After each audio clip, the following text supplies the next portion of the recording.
Bismillahirrahmanirrahim. Assalamualaikum warahmatullahi wabarakatuh. Alhamdulillahirabbil alamin wa bihi nasta'inu ala umurid dunya waddin. Wassalatu wassalamu ala asyrafil anbiya'i wal mursalin. Nabina wa maulana Muhammadin wa ala alihi wa ashabihi ajma'in, amma ba'd. Teman-teman semuanya yang dimuliakan oleh Allah Subhanahu wa taala, kembali pada kesempatan yang berbahagia ini kita akan melanjutkan kajian tentang herbal, mana pada kesempatan kali ini akan coba kita sampaikan tentang sudut pandang penggunaan obat herbal. Seperti apakah obat herbal itu digunakan, untuk apa dia digunakan, apakah dia bisa mengobati berbagai penyakit, atau hanya bisa untuk mencegah saja. Nah, teman-teman semuanya yang dimuliakan Allah Subhanahu wa taala, obat-obatan herbal ini memiliki dua hal fungsi dalam penggunaannya, di mana yang pertama, obat-obat herbal ini bisa digunakan sebagai tujuan pengobatan. Artinya dia dapat digunakan sebagai media untuk mengobati di saat sakit, di saat kita sedang menderita keluhan berbagai penyakit, maka boleh gunakan obat-obatan herbal ini. Misalnya untuk penyakit diabetes. Nah, ada beberapa jenis herbal-herbal yang bisa digunakan untuk membantu menetralisir gula darah yang berlebihan. Nah, nanti di akhir ataupun di pertemuan-pertemuan selanjutnya akan dijelaskan secara spesifik apa saja herbal-herbal yang cocok untuk berbagai penyakit degeneratif yang ada saat ini, Jadi untuk obat-obatan herbal ini sekali lagi bisa digunakan sebagai media pengobatan untuk berbagai penyakit seperti diabetes, Kemudian untuk asam urat, yang ini juga adalah penyakit yang sering menimpa, ataupun yang sering terjadi pada seseorang, Asam urat adalah salah satu penyakit orang kaya, penyakitnya orang-orang berduit, Nah, dengan pendekatan herbal, insya Allah asam urat ini bisa ditangani dengan baik. Kemudian bisa juga untuk pengobatan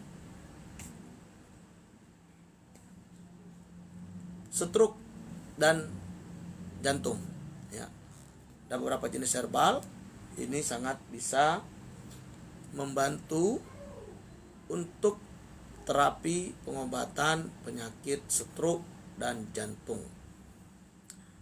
Juga bisa untuk pengobatan kanker, bahwa obat-obat herbal yang diramu secara tepat dengan dosis yang tepat dan juga masa konsumsi yang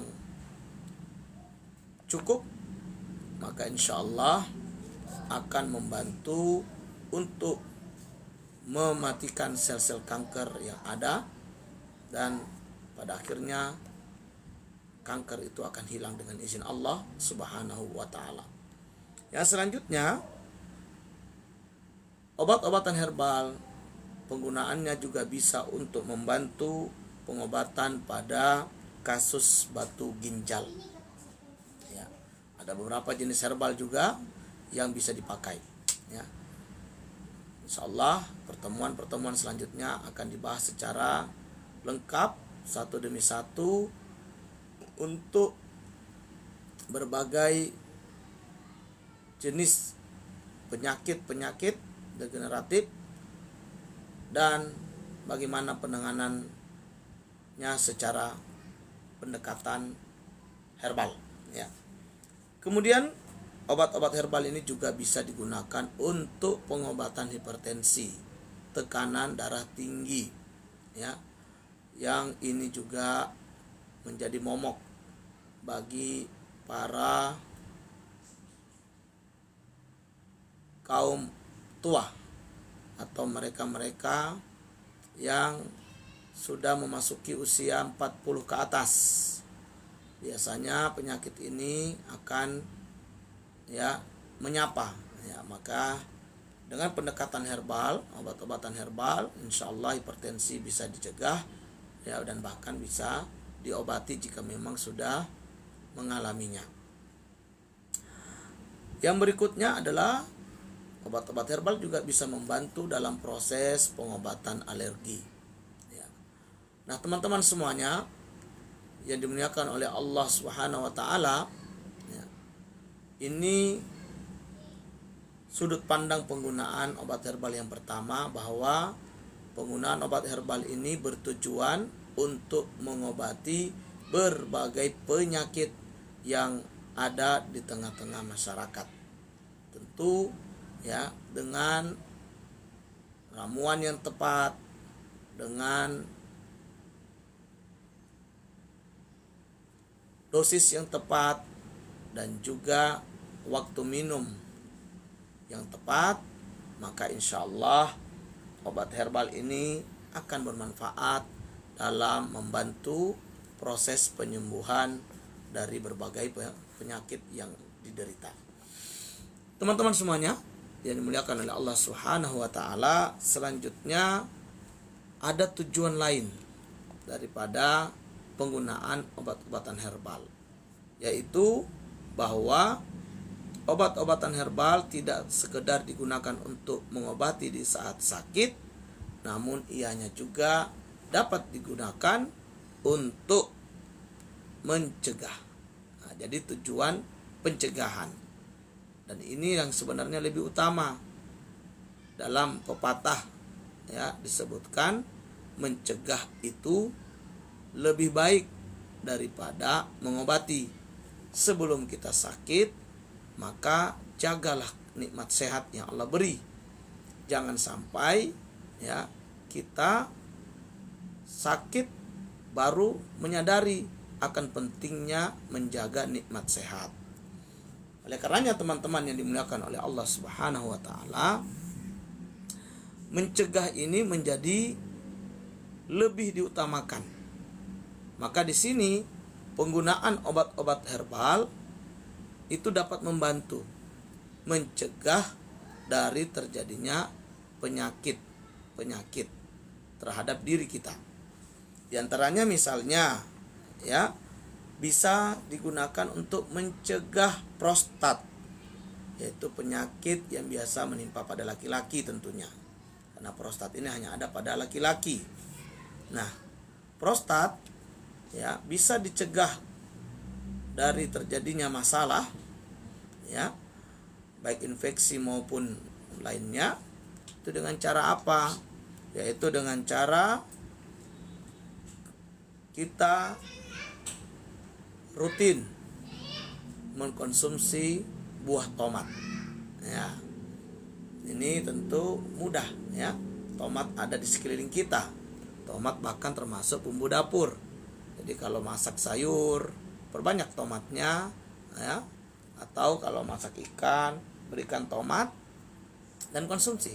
Atau boleh tomat ini dimakan langsung, sebagai cemilan, di jus dan sebagainya. Ini akan membantu untuk mencegah terjadinya gangguan prostat pada seorang laki-laki dewasa.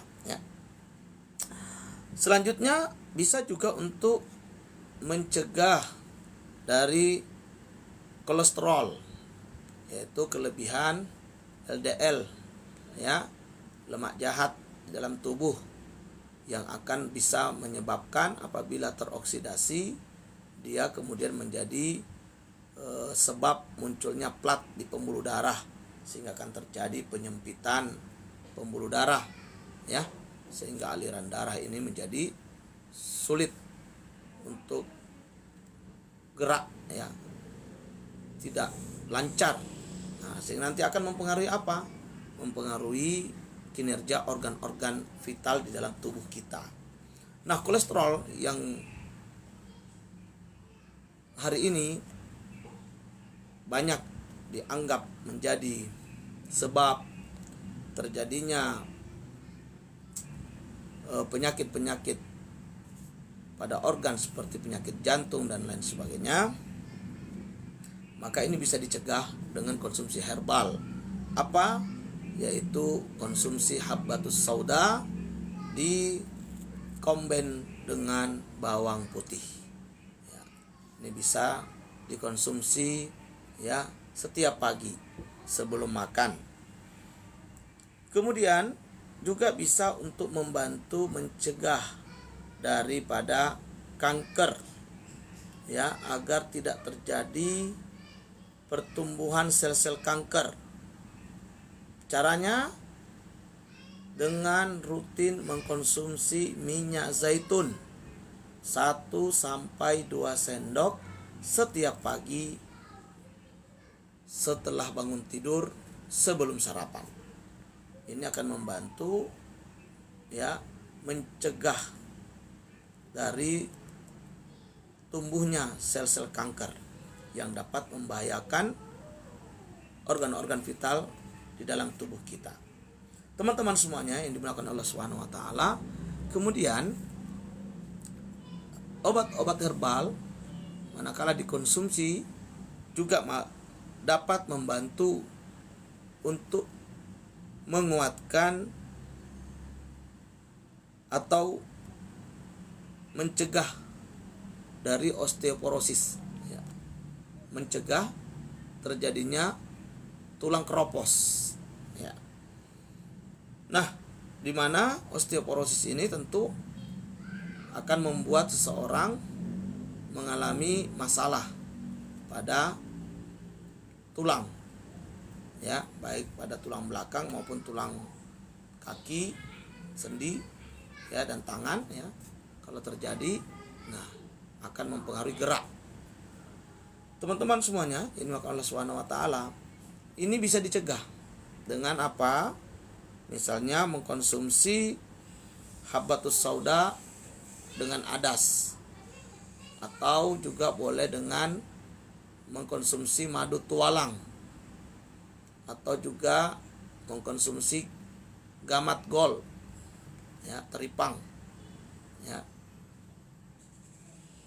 Ada juga yang mengatakan boleh menjaganya dengan konsumsi rutin kolang-kaling. Ya, ini semua adalah upaya-upaya yang bisa digunakan untuk mencegah terjadinya osteoporosis. Yang terakhir yang bisa didapatkan dari konsumsi herbal yang teratur adalah di mana herbal yang kita konsumsi itu akan membantu menguatkan gigi kita, ya. Gigi ini agar tetap kuat, awet hingga tua, maka bisa dibantu dengan yaitu mengkonsumsi sirih, ya. Nah, ini kebiasaan yang dilakukan oleh orang-orang tua di kampung-kampung, ya. Mereka biasa mengunyah sirih sehingga gigi-gigi mereka pun kuat, ya. Atau boleh dengan konsumsi madu, ya, berkumur dengan air garam, ya. Ini juga bisa membantu menjaga kekuatan gigi. Nah, teman-teman yang dimuliakan Allah Subhanahu wa taala, inilah sudut pandang penggunaan obat herbal, di mana obat herbal ini bisa digunakan dengan dua maksud atau dua tujuan. Yang pertama adalah untuk pengobatan terhadap berbagai penyakit yang diderita, dan yang kedua juga di mana obat-obat herbal ini dapat digunakan sebagai sarana media untuk mencegah berbagai penyakit yang akan menyerang. Oleh karenanya, dan ini perkara yang lebih utama, yaitu mencegah daripada mengobati. Maka semoga kita semuanya diberikan oleh Allah Subhanahu wa taala kesehatan yang berkah, ya.